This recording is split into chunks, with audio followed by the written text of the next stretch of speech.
Thank you so much. ఇప్పుడు producer Bunny Vas గారిని మాట్లాడాల్సిందిగా కోరుకుంటున్నాం. ఫస్ట్లీ కంగ్రాచులేషన్స్ వాసు గారు. అంజు గారు తీసిన సినిమాకే కదా స్పీచ్లు కూడా ఎడిటర్ని పెట్టుకోవడం బెటర్ నేను. First of all thank you so much అండి ఇక్కడికి వచ్చిన మా మీడియా మిత్రులందరికీ. ఎందుకంటే ఇన్ని సినిమాలు నియర్లీ నేను బుక్ మై షోలో చూస్తుంటే 7 to 8 ఫిలిమ్స్ విత్ అదర్ లాంగ్వేజెస్తో సహా ఇన్ని సినిమాలు రిలీజ్ అవుతున్నా కూడా మా అనే ఒక చిత్రానికి మీరందరూ కూడా నిలబడి ఈ చిత్రాన్ని ప్రమోట్ చేసిన విధానం కానీ ఎప్పటికప్పుడు నాకు సజెషన్స్ ఇస్తూ సార్ ఇట్లా చేయండి అని చెప్పి ముందుకు తీసుకెళ్తున్న విధానానికి నిజంగా మా మీడియా మిత్రులందరికీ కూడా థ్యాంక్ యూ సో మచ్ అండి. ఈరోజు అంటే నాకు కొంచెం స్పేస్ దొరికింది కాబట్టి నేను ఈరోజు నిజంగా ముఖ్యంగా నేను మాట్లాడవలసింది మా డిఓపి గురించి. చాలా స్టేజెస్లో నేను మాట్లాడటానికి ఏంటంటే అక్కడ ఉన్న సమయభావం వల్ల మాట్లాడటం కుదరలేదు. వచ్చాడా తను డిఓపి? రాలేదు. సమీర్ ఎందుకంటే తన ఫస్ట్ టైం సినిమా చేయడం, ఈ సినిమాతోనే తను లాంచ్ అయ్యాడు. ఎంత బాగా నిజంగా నేను మొన్న థియేటర్లో చూస్తున్నప్పుడు ఎంత ముచ్చటేసిందంటే నాకు, అబ్బా ఒక సినిమాని నేను చాలా క్వాలిటీతో ప్రొడ్యూస్ చేశాను.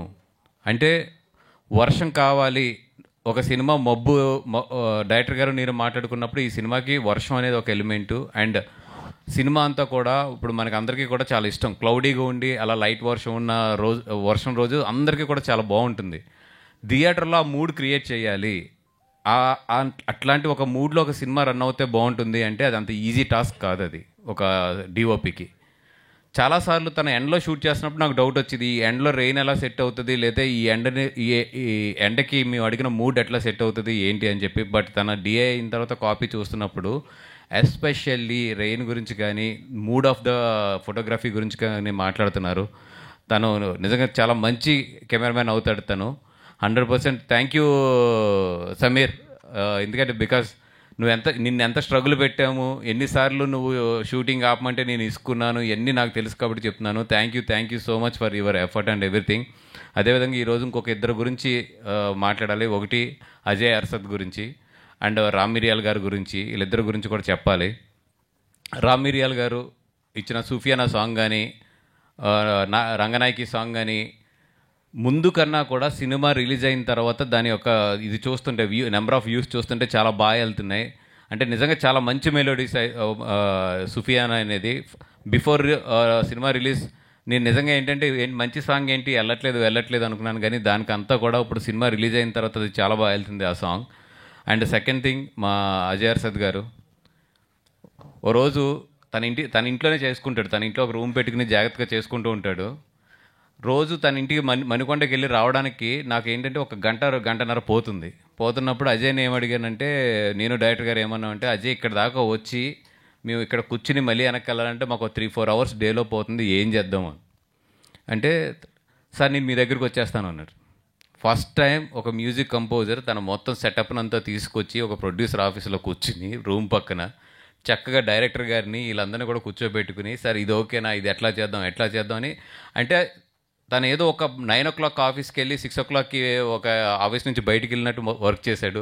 తను రావడం వల్ల ఏమైందంటే తనకి ఎడిటింగ్ ఫెసిలిటీ కూడా పక్కనే ఉంటే బాగుంటుందని చెప్పి ఎడిటింగ్ ఫెసిలిటీ కూడా మేము పక్క తెచ్చుకోవడం జరిగింది. అట్లాగేంటంటే 1-2 రూమ్స్లోనే ఈ సినిమా ఏ స్టూడియోకి వెళ్ళలేదు, ఎక్కడికి వెళ్ళలేదు, ఏమీ చేయలేదు. ఇంక్లూడింగ్ మీరు వెనకాలంటున్న పిల్లల వాయిస్తో సహా నా ఆఫీస్లో ఒక రూమ్లో తయారైన సినిమా ఇది మొత్తం. నిజంగా అజయ్కి థ్యాంక్స్ చెప్పాలి. ఎందుకంటే నాకు తెలిసి జనరల్లీ ఏంటంటే ఒక ఆర్ఆర్ చేయాలి లేదంటే ఇది చేయాలంటే ఆ టెక్నీషియన్స్ కానీ ఇది కానీ పెద్ద సెటప్ ఉంటుంది. అలాగే ఏం లేకుండా ఒక చిన్న రూమ్, అది ఎంత కరెక్ట్గా అంతే 10x10 రూమ్. అది 10x10 రూమ్లో ఈ సినిమా రికార్డింగ్ మొత్తం క్రియేట్ చేశాడు తను. చేసినవన్నీ కూడా చిన్న వస్తువులు, పిల్లల వస్తువులతో మొన్న కూడా చెప్పాను నేను తన గురించి. అజయ్ 100% నీదేదైతే ఒక హార్డ్ వర్క్ ఉందో, లేదా నీదేదైతే ఒక కాంప్రమైజ్ అవ్వని ఒక తపన ఉందో, దాంతో ఏంటంటే డెఫినెట్గా నువ్వు 100% నేను చెప్తున్నాను కదా మంచి పొజిషన్కి వెళ్తావు. ఇతన్ని డెఫినెట్గా మనం ఓ మంచి సినిమాలో, పెద్ద సినిమాలో డెఫినెట్గా చూడబోతాం తొందరలో తెలుగు నుంచి. Thank you. మా కసి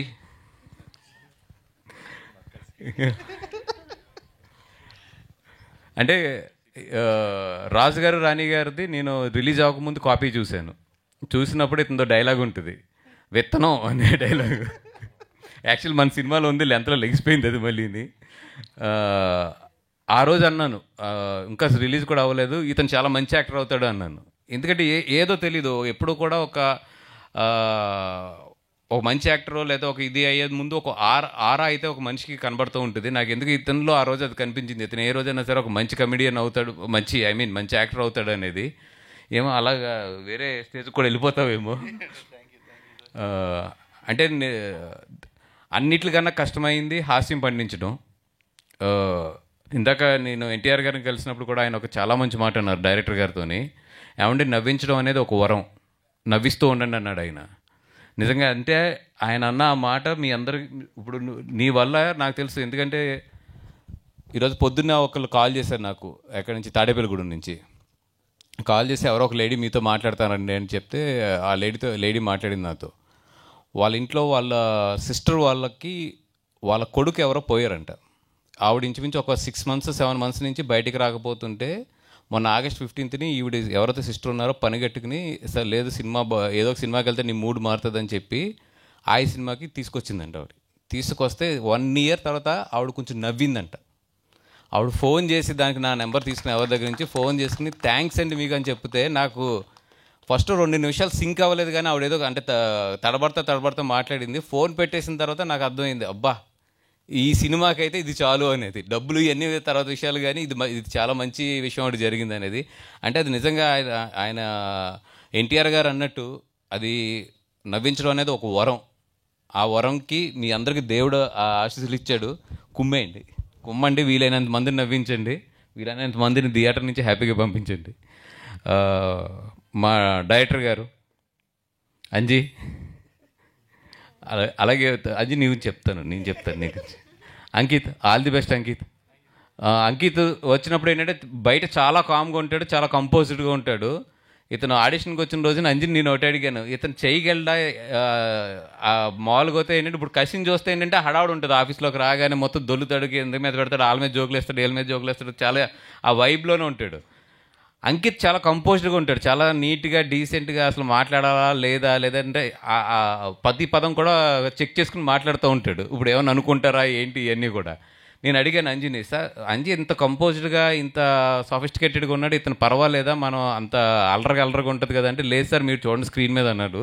నేను రష్ చూసిన వెంటనే షాక్ అయ్యాను. నిజంగా నేనైతే ఎక్స్పెక్ట్ చేయలేదు అంజీ దొరుకుతాడు అనుకున్నా కానీ విషయంలో. కానీ మా అందరికి కూడా రాంగ్ అని చెప్పి ప్రూవ్ చేశాను.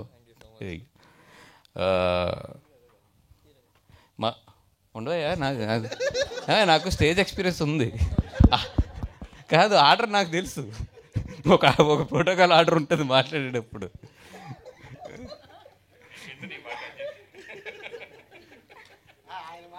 కొంచెం ట్రైనింగ్ ఇప్పించండి రా మనకి.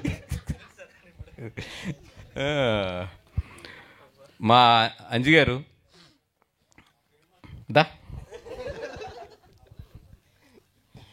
ఎంత డేంజర్ ఫెలో అంటే, నేనేమైపోయినా పర్లేదు, నన్ను ఎవడన్నా వచ్చి మర్డర్ చేసేసినా పర్లేదు, ఇతను అనుకున్న సీన్ పండిపోవాలి, ఇతను అనుకున్న చేసేసేయాలి. నేను ఏమయ్యా ఈ డైలాగ్ పెడితే గొడవలు అవుతాయా, రేపు పొద్దున్న ఏదైనా అంతే అవన్నీ మీరు చూసుకోండి సార్, నాకు ఎందుకండి ఏం చూసుకునేది ఏంటి. ఈయన వల్ల నేను అరవింద్ గారితో ఎన్నిసార్లు డబ్బులు తిన్నానో నాకే తెలుసు, ఇతను చేసిన పనులకు కానీ ఇతను చేసిన అల్లరికి కానీ ఆఫీస్లోని. కానీ తనలో ఉన్న ఎనర్జీ అల్లరి ఏదైతే ఉందో అదే ఈరోజు సినిమా. అది మీరు ఏదైతే సినిమా చూస్తున్నారో అది క్లియర్ అంజి సినిమా. అంటే తనలో ఉండే ఒక అమలాపురం కానీ ఆ కోనసీమలో కానీ ఒక కుర్రోల్లో ఒక ఎటకారం ఉంటుంది. వాళ్ళు అసలు మనం ఏం ఫీల్ అవుతాం ఏముండదు, పడక్కన పనిచేసి వెళ్ళిపోతారంటే వేసేమని కూడా తెలియదు వాళ్ళకి, అలా నడుచుకెళ్ళిపోతారు అంతే. మనం తర్వాత ఎదుక్కుంటూ ఉండాలి. నాకు బెస్ట్ డైలాగ్ ఎప్పుడూ గుర్తుంటుంది. ఇది ఒకసారి ఏదో ఒక సినిమా నాది సరిగ్గా ఆడలేదు, నెక్స్ట్ డే నేను పాలకొల్లో ట్రైన్ దిగితే అదే ట్రైన్కి మా నర్సపూర్ ఎక్స్ప్రెస్ బాగా ఫేమస్. ఈస్ట్ గోదావరి వాళ్ళు ఉంటారు, వెస్ట్ గోదావరి వాళ్ళు అందరూ, కోనసీమ వాళ్ళు అందరూ కూడా అదే ట్రైన్ పాలకొల్లో దిగి వెళ్తారు. కరెక్ట్గా దిగుతుంటే ఎవరో చూశారు నన్ను. చూసిన వెంటనే ఆ మాట అనకూడదేమో స్టేజ్ మీద, ఏంటంటే మీ సినిమా అంటే అర్థమైపోయి ఉంటుంది. పొద్దున్నే నేను ఒక బ్రష్ కూడా చేసుకోలేదు, లెగ్గానే భర్త పక్కన ఉన్నాడు, ఫటక్కన వేసాడు ఆ డైలాగ్. కానీ ఏం చెప్తావు అది అంటే, లేదండి పర్లేదండి ఊరుకోండి, ఎక్కడ పర్లేదండి, రాత్రి మా వాళ్ళు మాట్లాడారు ఏంటంటే, అంటే ఓ మొహమాటానికి కూడా అసలు ఉండదు. అలా ఉంటుంది కోనసీమ వాళ్ళు పెట్టుకుంటే.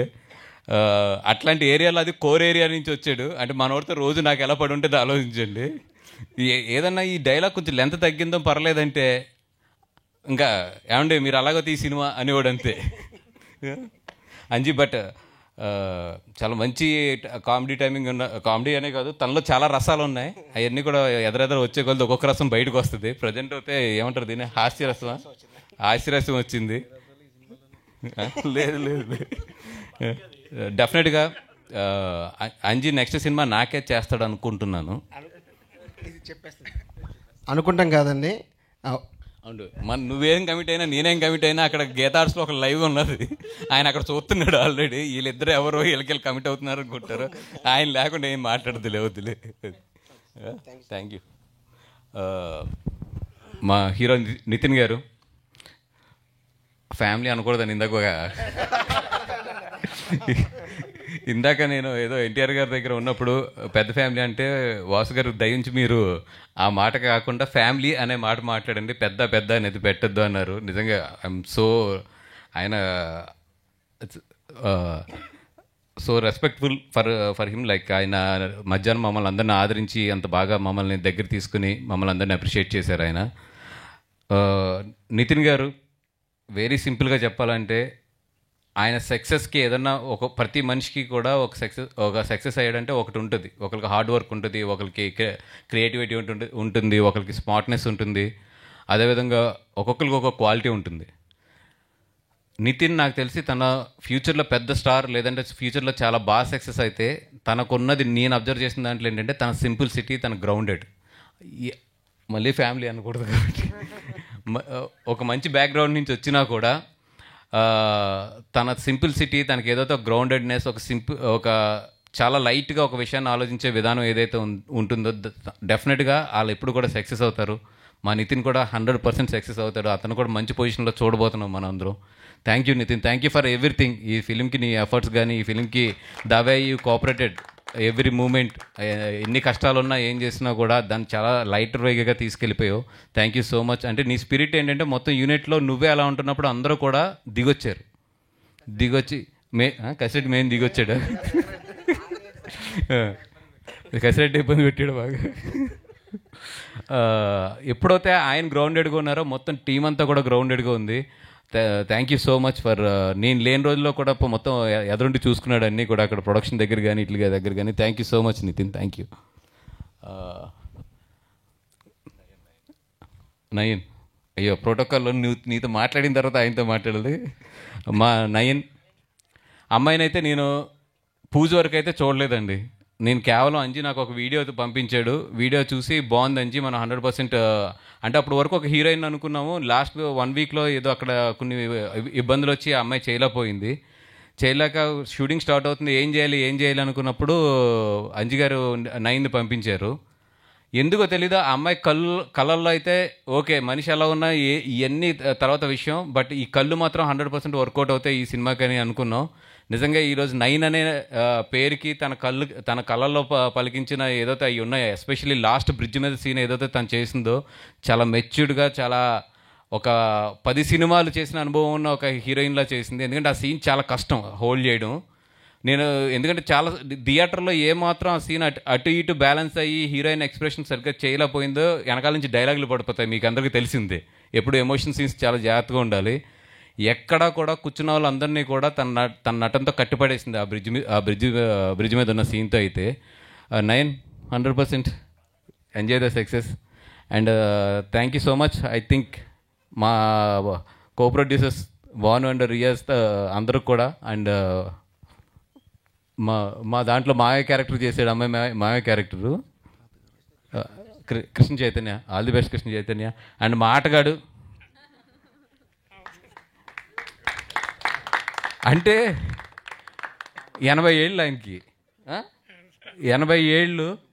ఈయన లొకేషన్ 82 ఈయన లొకేషన్లో ఉన్నప్పుడల్లా కూడా నాకు టెన్షన్ వచ్చేది చాలా. అంటే ఐ మీన్ ఆయన జాగ్రత్తగా చూసుకోండి, ఎందుకంటే అది అమలాపురం అండ్ రెయినీ సీజన్, మీకు తెలియదే ఉంది. రెయినీ సీజన్లో మస్కిటోస్ ఇవన్నీ కూడా అక్కడ ఆ ఏరియాలో ఎలా ఉంటాయి ఇవన్నీ కూడా చాలా. అంటే మీకు 82 ఏళ్ళప్పుడు మీరు స్టేజ్ మీద నిలబడి జనాలందరినీ థియేటర్లో నవ్వించి పంపిస్తారు అనేది మీకు రాసి పెట్టుందండి. అంటే నాకు మీ లైఫ్ గురించి ఇట్ల గురించి నాకు పెద్ద తెలీదు, కానీ మీరు ఒక్కసారి థియేటర్లో చూస్తే నాకు తెలిసి ఏంటంటే ఇంతకాలం మిమ్మల్ని దేవుడు ఈ ఏజ్లో కూడా ఇంత ఎనర్జెటిక్గా ఇంత ఆరోగ్యంగా ఉంచుతున్నాడంటే ద మెయిన్ పర్పస్ ఈస్ మొన్న August 15th సర్వే అయింది. సూపర్ అండి. Thank you for everything. మీరు ఎంత ఓపిక చేసుకుని అక్కడ నిలబడ్డారో నాకు తెలుసు. థ్యాంక్ యూ ఫర్ ఎవ్రీథింగ్ అండి. వీళ్ళందరూ చాలా మంది దగ్గర తిరిగారంటే హీరోలు అందరి దగ్గరికి, సార్ అవి పెట్టండి అని ఎవరు కాదన్నారు. అక్కడ బన్నీ గారి దగ్గర కూడా వెళ్ళారు, ఎవరు కాదన్నారు. రేపు సినిమా చూస్తా కదా అప్పుడు వాళ్ళు చూసినట్టు పెడతాను అన్నారు. దయచేసి మీరుందా కదా పెట్టండి సార్.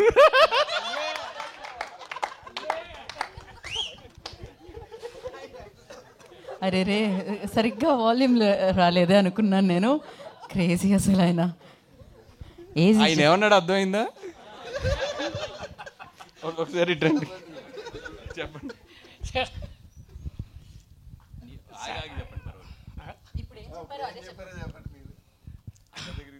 సార్ నేను మామూలుగా ఈ ప్రోమో కూడా చేశారండి. ఇది మేము డైరెక్టర్ దగ్గర పొమ్మన్నారు, ముందు హీరో దగ్గర పోయా.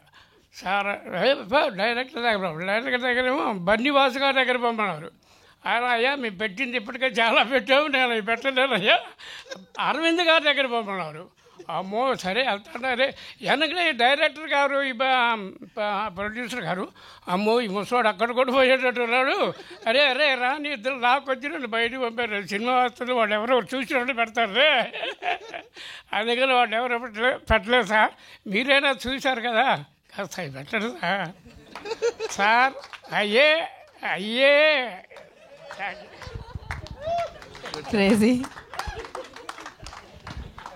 ఇది కేవలం నవ్వుకోవడానికి హాస్యం గురించే తప్పితే, ఎందుకంటే అరవింద్ గారు ఆల్రెడీ నన్ను దీని గురించి 2 మొట్టికాయలు వేసారు. అయినా సరే ఒక హాస్యం పండడానికి కొన్ని ఇది అంజీ ఫైనలీ నువ్వే రైట్ అయ్యావు ఆ ట్రాక్ వరకు అయితే మాత్రం. ఎందుకంటే ఫస్ట్లో కథ చెప్పినప్పుడు ఈ ట్రాక్ని వేరేగా మారుద్దామంటే ఆయన అసలు ఒప్పుకోలేదు. లేదు సార్ ఇది నన్ను నమ్మండి, రేపు పొద్దున్న దీన్ని థియేటర్లో చూడండి, ఇది ఎంత నవ్విస్తుంది అనేది.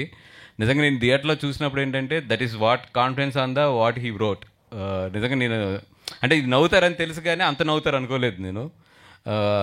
Thank you so much for everybody. And Q&Aకి వెళ్దామా? వెళ్దాం సార్. బిఫోర్ దట్ మనం నాన్న నితిన్ మాట్లాడాలి. No problem. So Nitin, you done a fantastic job. మీరు అఫ్ కోర్స్ సింపుల్ సిటీ మేము స్టేజ్ మీద చూస్తూ ఉంటాం, కాకపోతే ఆ క్యారెక్టర్ని కంప్లీట్లీ మీ వైపు మోల్డ్ చేసుకోవడం జరిగింది. వాసు గారు వాంటెడ్ టు యాడ్ సంథింగ్. అంటే చైతన్య గారి గురించి అయితే ఈ సినిమాకి నేను ప్రత్యేకంగా చెప్పాలి 100%. నాకు ఎక్కడ కూడా స్పేస్ దొరకలేదు ఆయన గురించి చెప్పడానికి. మీకు అందరికి తెలిసిందే దంద్రూరు చైతన్య గారు ఆయన ఆల్రెడీ డైరెక్టర్. కానీ ఈ సినిమాకి నేను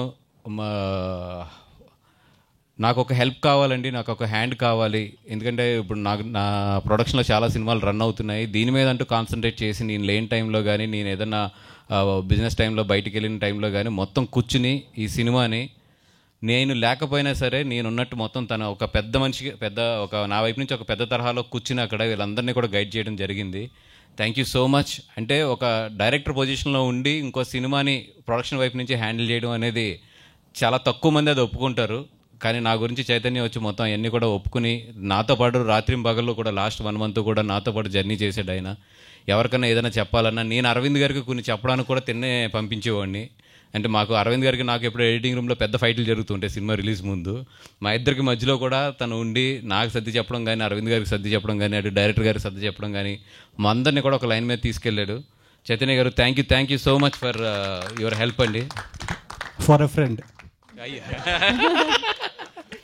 అలాగే అజయ్, ఎన్ని తిట్లు తిట్టించుకున్నా కూడా పాపం పొద్దున్నే లేచి మళ్ళీ ఫ్రెష్గా వచ్చేవాడు లొకేషన్కి. All the best Ajay. ఇప్పుడు మా గీతార్స్లో చాలా ఎగ్జిక్యూటివ్ ప్రొడ్యూసర్గా మొత్తం అన్ని సినిమాలు కూడా చాలా జాగ్రత్తగా మెయింటైన్ చేస్తున్నాడు. మేము ఎన్ని తిట్టినా కూడా పొద్దున్నే మాత్రం నవ్వుతూ వచ్చి మా అందరినీ మళ్ళీ రీఫ్రెష్ చేస్తూ ఉంటాడు. Thank you Ajay, thank you so much. Bhanu, Riyaz రాలేదా? Okay done. ఓకే వాసు గారు, thank you so much and wish you good luck once again. మీకు చేతికి మైక్ ఇచ్చి మరీ నేను చెప్తే బాగోదు. డెఫినెట్లీ యూ స్టార్టెడ్ యాక్టర్ లాగా. సో యాక్టర్గా అందరూ ఆల్రెడీ మెచ్చడం జరిగింది. యాక్టర్ నుంచి స్టార్గా తొందరగా వినాలని మేము మనస్ఫూర్తిగా కోరుకుంటున్నాం. అండ్ కంగ్రాచులేషన్స్ వన్స్ అగైన్ ఈ సక్సెస్కి. థ్యాంక్ యూ సో మచ్ అండి.